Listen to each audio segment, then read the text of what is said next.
Dito sa Papa Dudut Stories, ikaw ay hindi nag-iisa.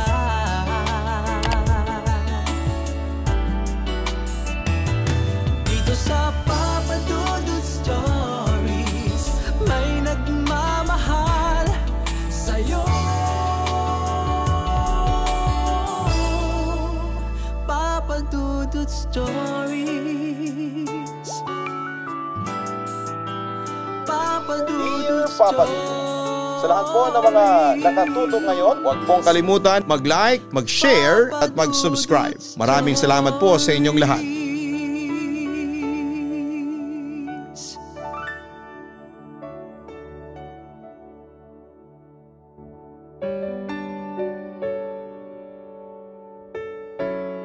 Dear Papa Dudut, magandang gabi sa inyong lahat. Ako po si Zanica, 24 years old, taga Project 6, Quezon City, at isang nursing student. Katulad ng sinasabi ng title ay subscriber mo ako since 2023. Hilig ko talagang makinig ng mga horror stories dito sa channel mo. Ang gaganda kasi ng mga istorya talagang nakakatakot. Ang hindi ko nga lang makakalimutan ay yung mga title na Ang Lihim ni Lola Agnes, Secret Society, Pulang Dragon, La Doña, at yung Anak ng Impacto. Pero alam mo Papa Dudut, nakikinig lang ako noon pero hindi ako dati naniniwala sa mga multo at iba pang mga paranormal beings. Eto aaminin ko na. Kapag nakakarinig ako ng mga kwentong horror, iniisip ko kagad ay gawa-gawa lamang ito ng isang malikot na isipan ng isang writer.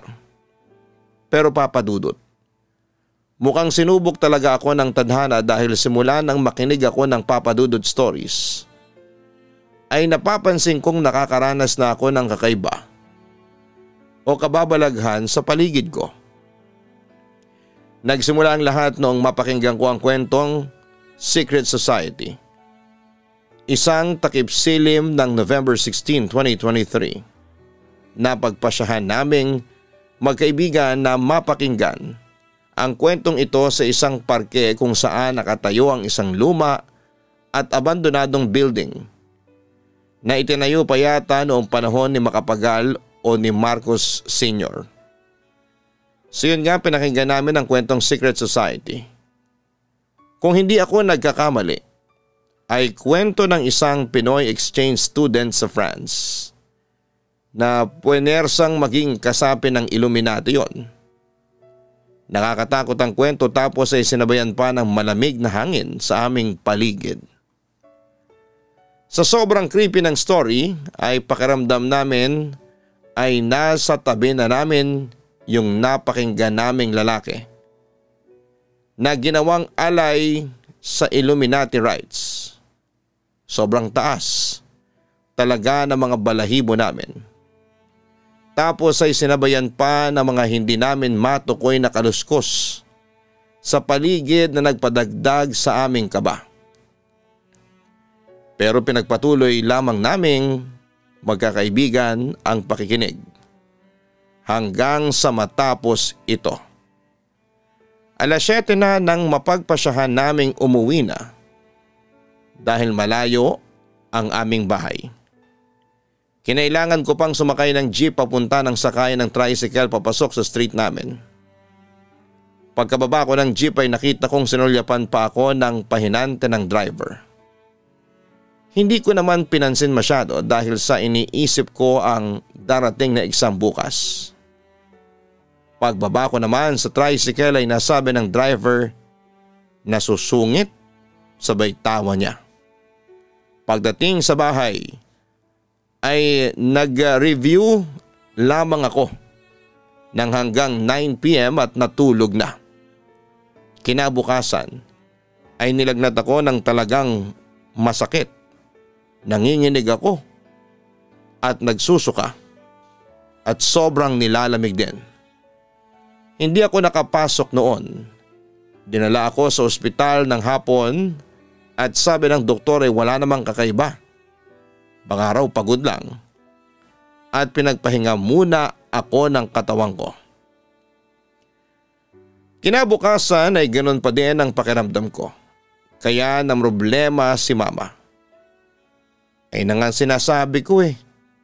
Sabi ko sa iyo nung isang araw ay huwag magpupuyat masyado kapag nagre-review ka.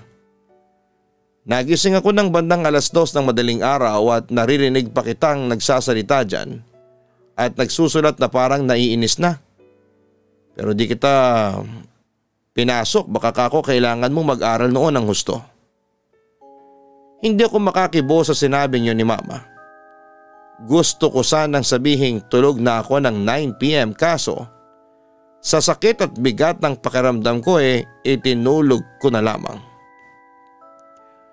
Umabot ng 3 araw ay ganoon pa din ako. Kaya naman nag-alala si mama at dinala ulit ako sa ospital pero nagtataka na kami kasi ganoon pa rin ang sagot nila. Kaya naman tumawag na ng albularyo si mama. Pagpasok pa lamang ng kwarto ko ng albularyo ay napatigil ito. Nako, kaya naman pala hindi ka gumagaling aniya. Pagkatapos ay hinampas ako ng kung anong dahon sa katawan ko. Hinilamusan, dinasalan at nilibot niya ang kwarto at bahay namin nang may dalang kandila. Pagkatapos ay nag-usap sila ni mama nang hindi ko naririnig. Kinagabihan ay buwaba na ang lagnat ko at medyo okay na. Tinanong ko si mama, anong sabi ng albularyo ma? Magpahinga ka lang daw, tipid na sagot ni mama sa akin. Ramdam kong hindi lang ganun yon. Ayaw sabihin sa akin ni mama kung napaano ba ako. Samantala hindi nagtagal ay nakapasok na ulit ako sa university at naging normal na ulit ang lahat. Habang naghihintay ng jeep, ay nakita kong nakatingin sa akin ang isang driver sa waiting shed. Lumapit ako sa kanya. Anong oras po darating ang jeep? Mga 10 minuto pa, sagot niya sa akin. Sige po, salamat, sagot ko. Neng, buti hindi mo nakasama yung kaibigan mo. Ang samang makatitig nun sa'yo nung huli kang sumakay sa akin Hindi ko alam kung matatakot ako o matatawa dahil halos idikit na ang mukha niya sa mukha mo. At galit na galit ang itsura kaso ikaw hindi mo pinapansin. Biglang sabi ng lalaki sa akin. At sa muli kong pagtingin sa kanya ay namukhaan kong eto, yung jeepney driver na sinakyan ko noon pauwi bago ako magkasakit.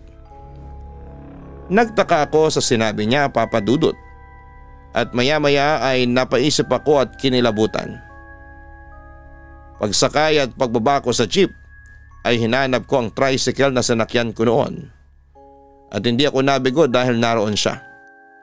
Agad ko siyang nilapitan at kinausap. Kuya, natatandaan mo ba ako nung sumakay ako sa iyo? Tanong ko noon sa kanya. Oo. Ikaw yung may kasamang babaeng makatitig sa iyo parang gusto ka nang lamunin. Sagot niya sa akin sabay tawa. Pero nakakatakot yung kasama mong yun. Alam mo kulang na lang ay isipin ko na multo yung kasama mo. Dagdag pa niya. Sumakay naman agad ako sa tricycle niya at umuwi na. Nangingilabot akong umupo sa sala dahil wala naman akong kasamang babae sa pagsakay ng tricycle at jeep. Tinanong ko kaagad si mama at sinabi nga ang mga yon. Inamin niya sa akin kung ano ang sinabi ng albularyo. May naakit raw kayo ng mga kaibigan mo sa isang lugar na babaeng galit na galit. Nakikinig daw kasi kayo ng nakakatakot sa cellphone ninyo. May sinabi pa si Mang Chris, parang yung kwentong pinakikinggan ninyo ay tungkol sa kulto o sa grupo ng sumasamba sa demonyo. Aniya. Illuminati. Tungkol po sa secret society ng Illuminati ang pinakinggan namin noon. Kwento po kasi yun ng isang letter sender ni Papa Dudut na punersang sumama sa isang secret society. Kwento ko. Naku, sabi ni Mang Chris, nag-a-attract daw ng bad spirit kapag mahilig kayong magbasa at saka makinig ng horror. Concern ni mama sa akin. Napailing na lamang ako noon sa sinabi niya. Ma, hindi po totoo yun. Karamihan naman sa mga horror stories ay katang-isip lang ng writer. Sabi ko na lamang sa kanya. Pilit kong pinapakalma ang sarili ko. Pero deep inside ay kinilabutan na ako noong mga sandaling yon. Basta iwasan mo na mga horror stories ha, sabi ni Mang Chris. Ikaw raw ang napili ng masamang espiritu kasi sa inyo ng mga kaibigan mo ay ikaw daw ang pinakamatatakutin at mahina. Ayaw ka daw niyang iwan at lagi raw nakahawak sa bewang mo at halos nakadikit na ang mukha nito na galit na galit. Sa puntong yon ay hindi ko na maitago pa kay mama ang sobrang takot ko.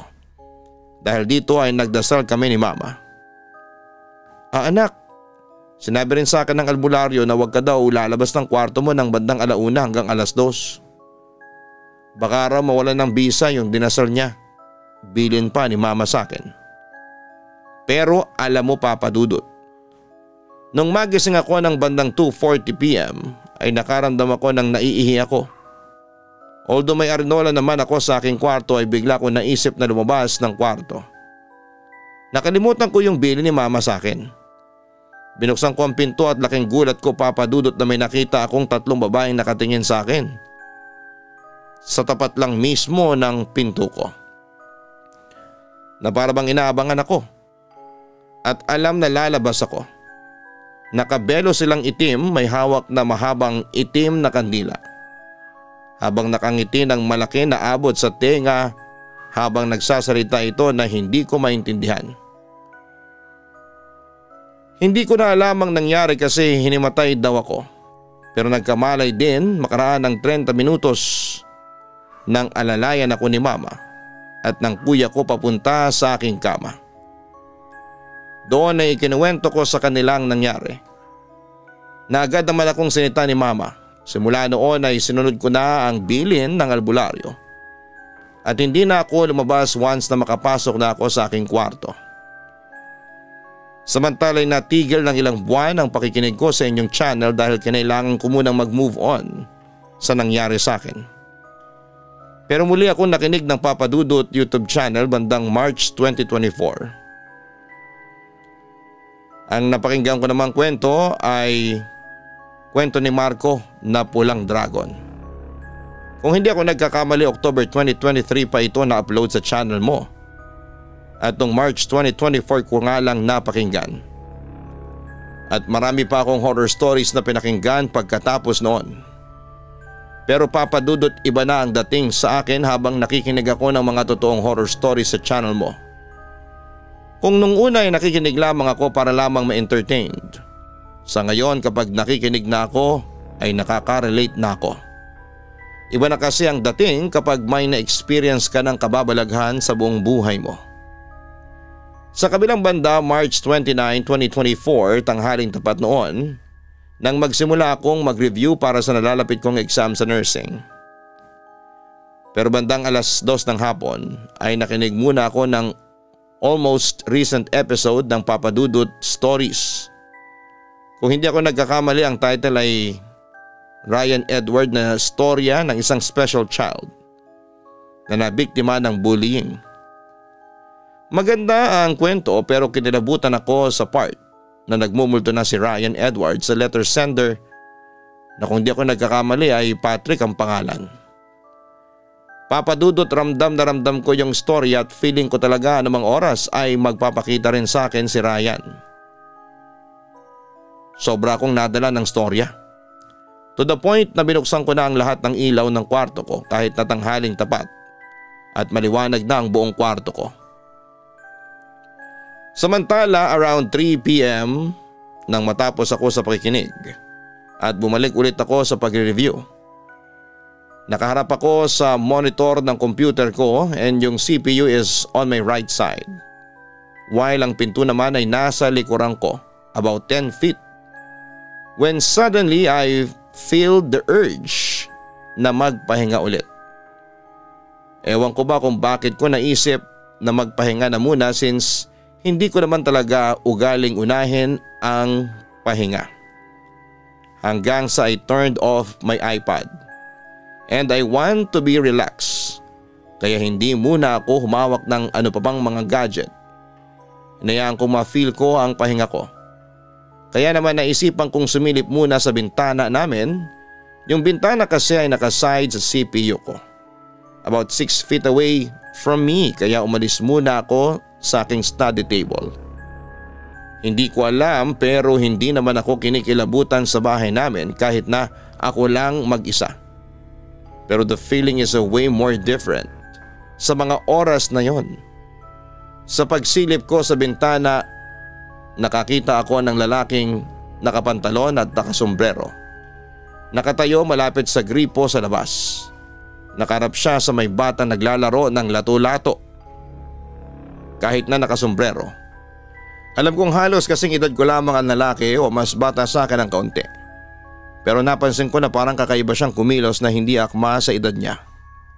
Sa madaling salita ay para siyang bata kung kumilos. At yun nga papadudot, sa tagal ko silang pinapanood dahil nililibang ko ang sarili ko. Naging suspicious na ako sa lalaki kasi nga ang tagal niyang nakatayo doon at hindi man lang siya pinapansin ng mga bata. At saka paikot-ikot lamang siya sa mga batang naglalaro ng lato-lato. Sa mga kilos niya na-realize kong may special needs siya. Pero nagpatuloy ako sa pagdududa hanggang sa bigla itong tumigil at humarap sa bandang bintana ko. As in parang na-sense niyang nakatingin ako sa kanya. Tinititigan kong maigi yung lalaki. Napansin ko na parang naaagnas na pala ang braso niya habang ang pisngi niya hanggang baba ay maputla. Kinilabutan ako papadudot. Saktong-sakto kasi ang lalaki sa napakinggan kong lalaki na nagmumulto na si Ryan. Pwede kaya nagpakita sa akin yung multo sa napakinggan kong storya? Papadudot, tinatanggi ko sa aking sarili na si Ryan Edward ang nakita kong multo.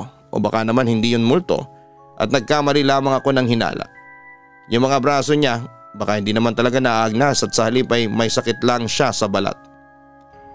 Sa kabilang banda ay hindi kumilos ang lalaki at nanatili lamang ito nakatayo sa malayo pero nakaharap sa bintana ko. Tapos ay hindi na ako sumilip at sa halip ay pilit ko na lamang siyang kinakalimutan.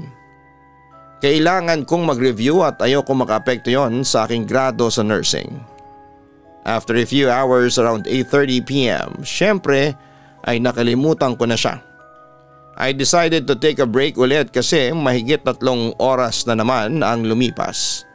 Since nung huli kong pahinga and medyo okay na ako noon sa performance ko since matatapos ko na ang buong transcription na ginawa ko. This is the start na sobrang kinilabutan na ako papadudot. Nung sumilip ulit ako sa bintana ay nakita ko yung lalaki na nakatayo pa rin. Doon ako kinilabutan na bakit ganon. Simula nung humarap siya sa bintana ng kwarto ko ay hindi man lang siya gumalaw o umimik kahit na isang beses. Kaya ang ginawa ko ay pinagmasdan ko talaga siya ng matagal at gusto kong i-analyze ang itsura niya. But I cannot tell specific details kasi dahil nga medyo malayo siya sa spot ko at nakayuko lang siya at may cap pa. Hindi na nawala yung kilabot ko after this incident. Nagtuloy-tuloy siya until 10 p.m. na. Kasi every time na sinisilip ko ay hindi siya umaalis doon hanggang sa kinuwento ko na yon sa mama ko. Na nasa kusina lang noon at naghahanda ng hapunan. Pilit niya akong pinapakalma noon. This is the time when things got into worse. Around 11:30 p.m. nagpaalam na ako sa family ko na mauna nang umakyat papunta sa kwarto. Kasi nga matutulog na ako dahil ang plan ay magre-review pa ako bukas.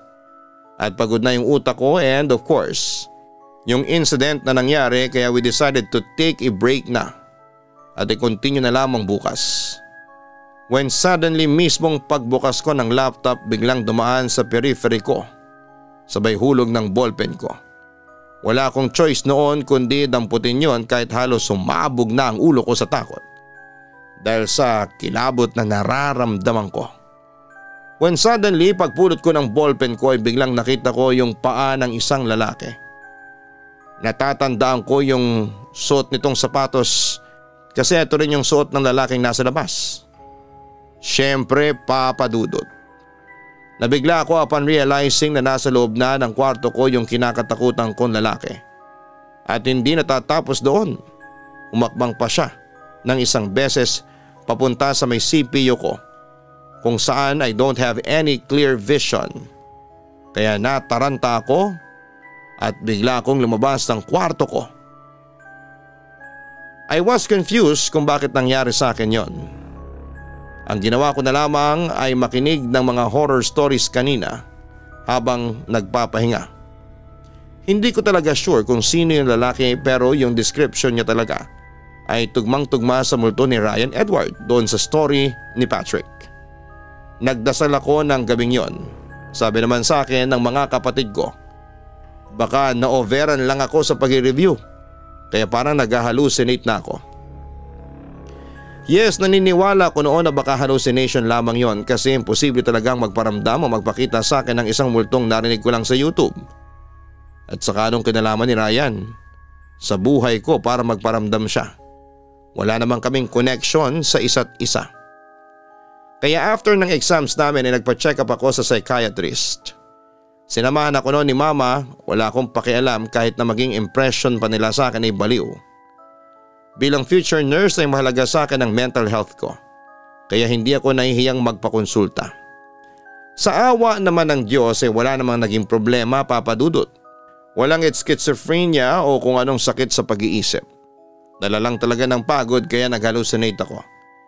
Pero kahit na hallucination lamang yon ay nakakatakot pa rin kaya kinonsider ko pa rin itong kababalaghan. Sa ngayon, Papa Dudut, ay patuloy pa rin po ako sa pakikinig sa inyong programa. Hilig ko pa rin po ang mga horror stories maging drama.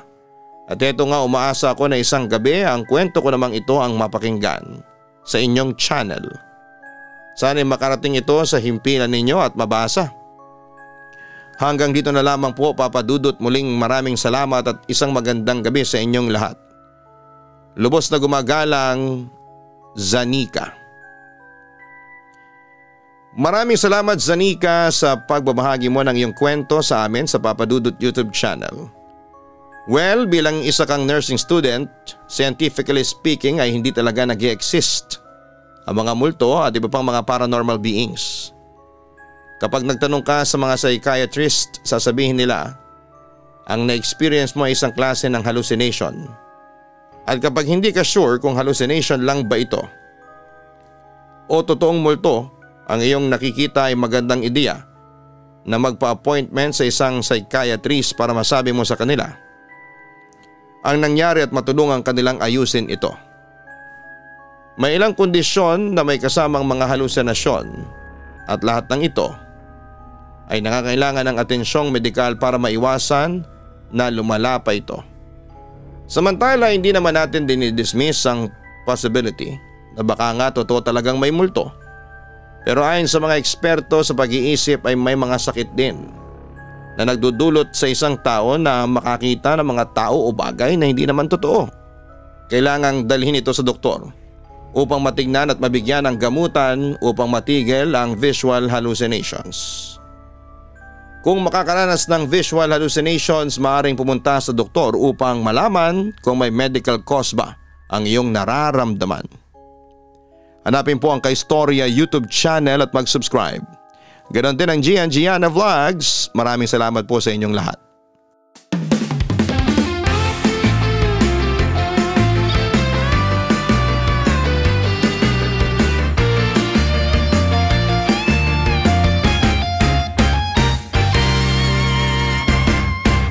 Hanap mo ba'y manok na masarap? Lechon manok na lagi niyong babalik-balikan. Let's go na magpatong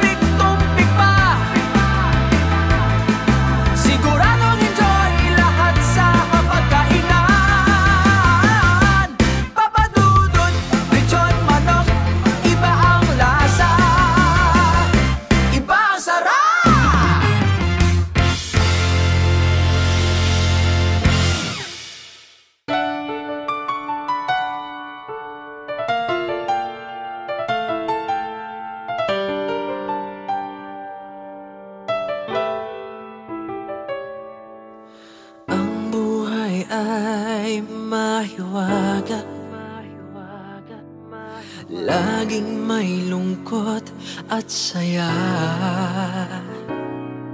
Sa Papa Dudut Stories, laging may karamay ka.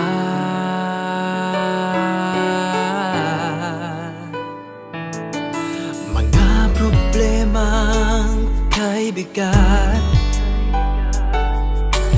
dito ay pakikinggan ka. Sa Papa Dudut Stories, kami ay iyong kasama.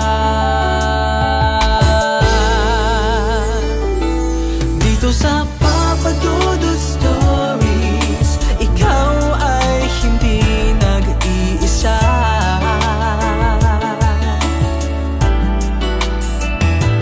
Dito sa Papa Dudut Stories, may nagmamahal sa'yo. Papa Dudut Stories,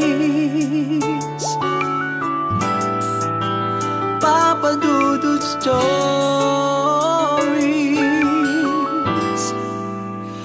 Papa Dudut Stories.